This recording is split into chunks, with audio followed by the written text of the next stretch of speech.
If you're Kenyan, you've probably had this particular meal like 1 million times, especially when you are a child. Welcome to today's episode, and let's make some rice and potato. And I'm sure you're going to love. This was one of my favorite meals back in the days, and it's quite simple, and I'm trying to make it as simple as it was. I'm not creating the recipe, neither am I adding any other spices than the ones that are commonly used, and I'm sure you're going to love this particular episode. So from this corner, I have an onion that I've diced.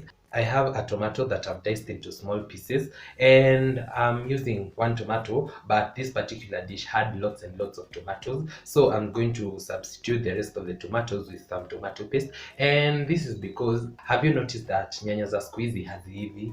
Okay, they are very red in color, but when you cook them, they are not making a paste or a soup. They're just remaining as huge chunks of tomatoes, and that's not what you want in our recipe. I think they're from the greenhouse or something of the sort. So if at all you know the reason as to why, let me know. I have some capsicum, I have some coriander stems, I have some coriander leaves, I have some salt, I have about 3 medium small potatoes that are peeled and cubed.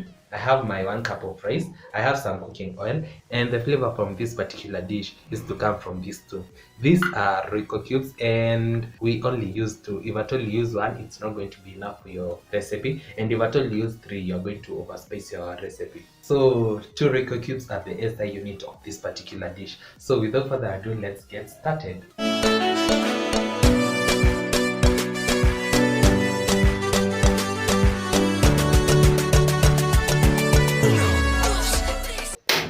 I'll start off by heating my pan, and once it's hot enough and all the water has dried, I'm going to go in with my cooking oil. So I've added about 1.5 tablespoons of cooking oil, and it's hot enough, so I'm going to go in with my onions.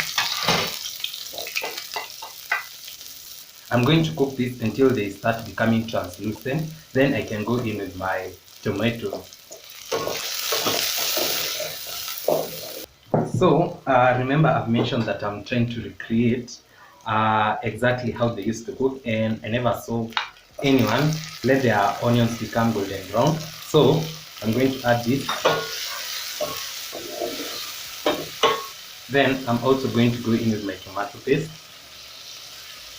and then I'm going to mix this and then let it cook for about 2 to 3 minutes so that my tomatoes can fully cook.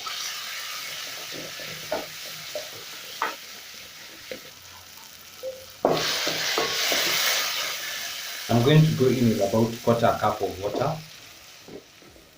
and this is just to help the tomatoes cook a little bit faster.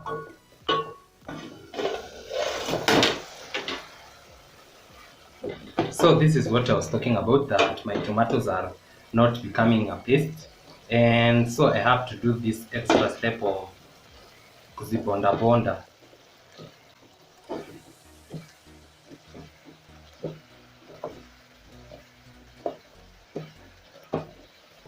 So at this point, I'm also going to go in with my capsicum and my coriander stems, and I'm going to leave this for a process that comes later.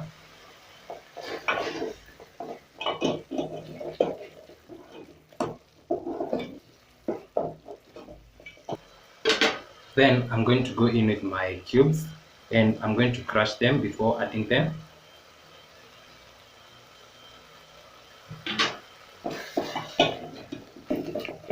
Oh, and my kitchen is now aromatic because I've added the cubes.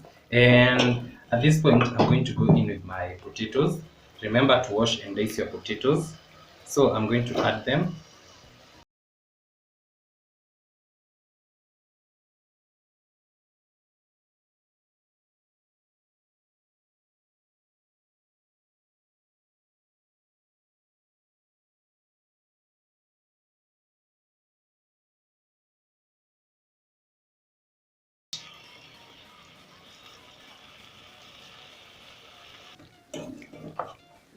And then I'm going to let this cook for about 3 minutes. Then I'll come and add some water so that I can fasten the cooking process. At this point, before they start sticking to the bottom of your pan, I'm going to go in with about 1/2 cup of water, and this is going to help the potatoes to cook a little bit faster. So I'm going to cook this for about 3 more minutes, then my potatoes are going to start cooking in the inside. So in the meantime, let me go wash my rice because staki mchele imeshikana shikana hivi, na mchele hushikana because of starch, and this is brought about by not washing your rice. Water.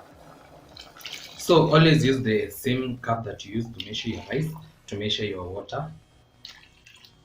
So that should be enough.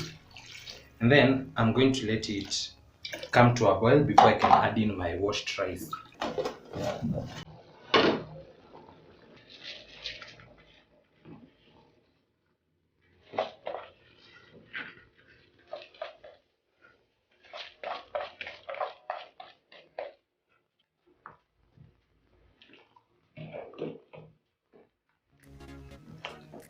So now I'm going to let it continue cooking, and once the water is almost done, I'm going to go in with my coriander leaves. In the meantime, I'll be making a kachumbari, and I've also not decided if at all I want a kachumbari or a guacamole, but let's see.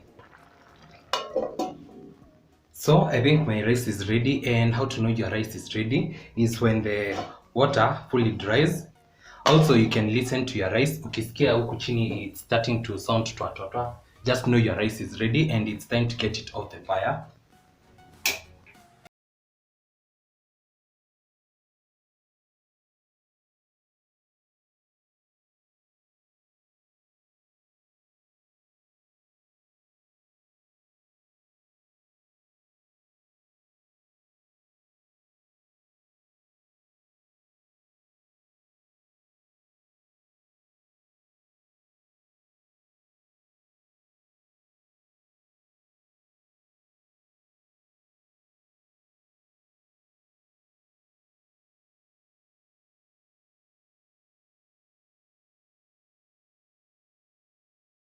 The most interesting part of this video, and it's where we get to have a taste test, and I'll start by testing my guacamole.